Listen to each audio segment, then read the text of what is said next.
Kemba Walker has joined the New York Knicks. That's the topic of today's video. What's up, fellas? My name is Tucker. If you enjoyed the video, leave a like rating on it. Check out the socials right there. And yeah, let's go and get started. Okay, this one came out of nowhere this morning. I was preparing to make the DeMar DeRozan video that went out a little bit earlier today, and this came across my phone. Absolutely no buzz, no rumors whatsoever about a Kemba Walker buyout, about him going to the Knicks, but this is all very cool, very exciting. We'll talk about Kemba. We'll talk about the Knicks offseason as a whole and what has been a very, very busy one up to this point. So Kemba has a rough year in Boston, injury-riddled, tough season, clearly has negative trade value, and is traded to Oklahoma City along with some draft capital just for Boston to be able to dump that contract, which is interesting because they didn't do anything with any of the space that they then created or could have created as a result of the Kemba trade. But that's something for another time. That's a topic of conversation for another time. Goes to Oklahoma City, and I kind of made the case that it actually would have helped him to just kind of stay there for a year and really get fully healthy, really get right. And then maybe Oklahoma City can trade him for value down the road. It's what they've done with Al Horford, variety of different guys, right? Ultimately, though, this opportunity came together for him where he wanted to go to New York. He's from New York. Playing in Madison Square Garden for the Knicks, I'm sure, is a lifelong dream for Kemba Walker, and he's a really good fit for the roster, which we'll talk about in a second.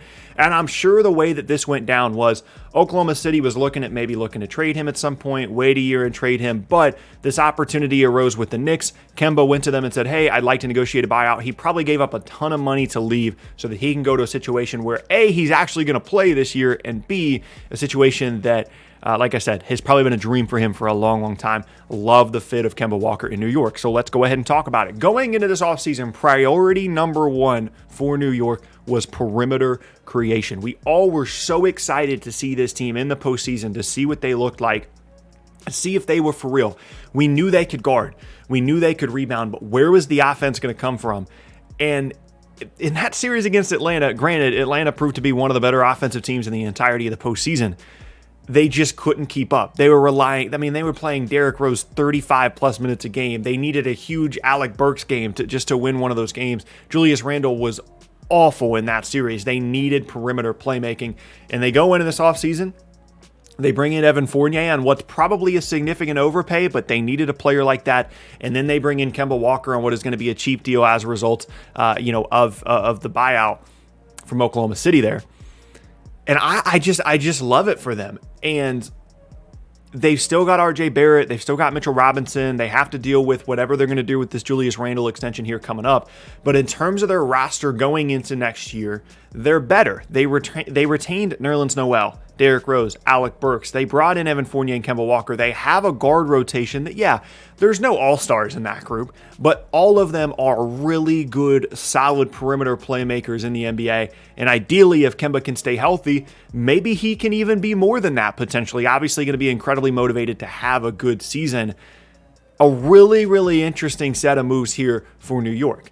I don't love the long-term fit of it when you're looking at the money that they did give to Rose and Noel and Burks and most importantly Evan Fournier with the Julius Randle extension coming up, because that's kind of the entirety of their moves. They spent their cap space for this offseason. They'll have to re-sign Randle, re-sign RJ Barrett, re-sign Mitchell Robinson, and then this is their team outside of trades. They don't have free agency to navigate and change around the roster. But here's why that's not really a big deal. One, we just saw this with Atlanta last offseason, who didn't even have the proof of a postseason run prior to it, like the Knicks actually do in this scenario, where if you have cap space, it's not a bad idea to just go out and get some guys if you believe in the rest of your roster. Atlanta believed in Trae Young. They believed in DeAndre Hunter, John Collins, Clint Capella. They said, this is what we need. We need good NBA players. We need Bogdanovich to help us at the end of games be a perimeter playmaker alongside Trae Young. We need Gallinari off the bench as a scorer.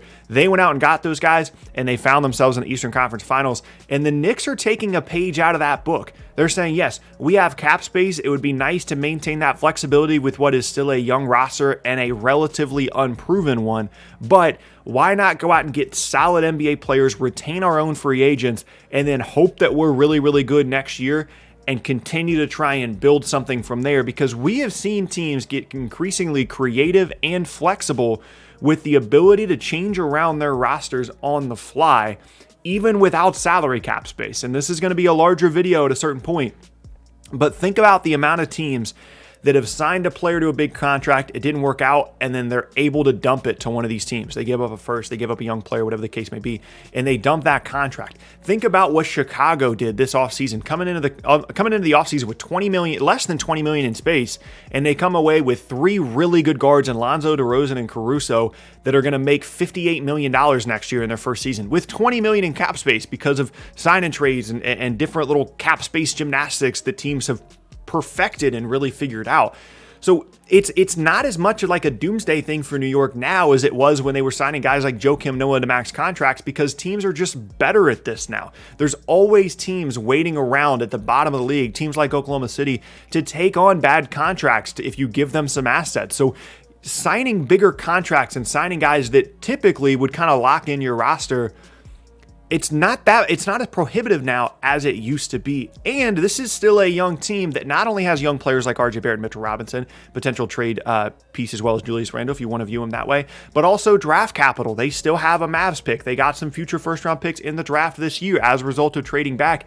There are still options here, and if you can raise the competency of your team, which has been the stated goal for New York for a couple of years now, to raise the competency of the organization on and off the court, if you can continue to improve that, you become more and more of a viable option for a star trade should one become available. Looking at you, Bradley Beal, Damian Lillard, someone like that. Should that occur, you're positioned very well to be able to bring them in. You've already got good NBA players they can see themselves playing with. And yes, 4 years, 78 for Evan Fournier, probably a little bit too much. This roster having 0 salary cap flexibility moving forward after they re-signed Julius Randle and RJ Barrett, not ideal. But you know what they are? They're a good NBA team that's not just sinking towards the bottom and hoping that a free agent is going to come and sign there. They're dealing with real, tangible players rather than salary cap space. So salary cap space is still valuable, but I think its value in terms of having a massive amount of it is lowering a little bit here. Now, the Kemba thing specifically, what does this mean for them? Again, I really like it. I just hope that this guy can get healthy. There's a reason that 2 years ago, Kemba Walker was signing a max deal with the Boston Celtics. Kemba Walker, a couple years ago, was a consistent All-NBA performer.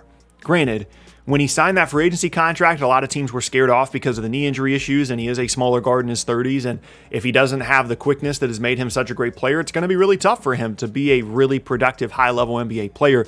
But if you're New York and you know he's going to be motivated, you know that he doesn't really cost you anything, there's zero downside to this whatsoever. The only downside to this for anybody is for Kemba, because he gave up money in Oklahoma City to leave and to go to New York. But I'm just hoping that he has the opportunity to fully rehab whatever injury stuff he's been dealing with, fully come back from that, and hopefully be a really good player next year, because I want so badly for the Knicks to have a really good guard, especially a hometown guy like Kemba, and just for Madison Square Garden to be rocking every single night, for Kemba to be hitting step back jumpers and, Evan Fournier driving to the rim.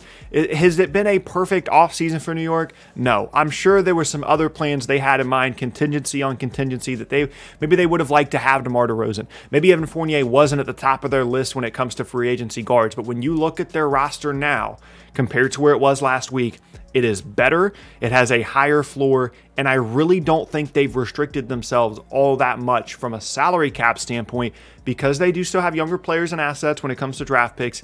And like I said, it's not that difficult to get away from some of these bigger contracts now compared to how it used to be. I think there might be some negative Knicks stuff coming out over the next couple of days about why they do this, why they do that, but I really think that overlooks how good these NBA front offices have gotten at managing bigger contracts on their roster and maintaining flexibility while also trying to be a good team. I'm not saying they're going to be in the Eastern Conference Finals this year like the Atlanta Hawks were, but I'm saying that is kind of the inspiration for the couple of moves that they've made. And to cap it off with a Kemba Walker signing, to have him, Fournier, Derrick Rose all in that backcourt, it's exactly what they need from a perimeter creation standpoint. Hopefully they make the playoffs. Julius Randle is better in the postseason. RJ Barrett continues to grow and develop, and they're right where they want to be in the postseason. Super exciting stuff. And I don't know, maybe there's a big trade in the works there for New York as well. But that is going to be the end of the video. Hope you guys enjoyed it. If you did, leave a like rating on it. Once again, my name is Tucker. Check out my socials right there. Like I said, I put out a video earlier today as well. There's boxes showing up on the screen of my previous videos. Talked about the DeMar DeRozan thing earlier today, kind of the Bulls offseason as a whole. Be sure to check that out if you would like to. But yeah, hope you guys have an awesome rest of your day, fellas. I'll see you next time. Peace.